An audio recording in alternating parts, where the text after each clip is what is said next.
आपल्या राज्याचे उपमुख्यमंत्री वंदनीय अजितदादा पवार खरं तर आज विमान अपघातामध्ये गेले। या विमान अपघातामुळे झालेलं जे नुकसान आहे ते कधीही न भरून येण्यासारखं आहे।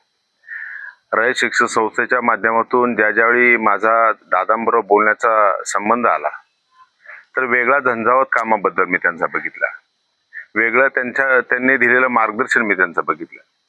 खूप मोठा आधार होता का कामं कशी करावीत, कोणत्या पद्धतीने करावीत।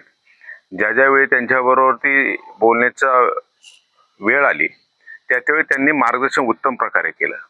खरं तर असं मार्गदर्शन मिळणं हे सुद्धा आमचं भाग्य आहे। ते जाण्यानं जे दुःख झाले ते कधीही भरून न येण्यासारखं आहे। आंबेगाव तालुकाच्या वतीनं मी दादांना भावपूर्ण श्रद्धांजली अर्पण करतो।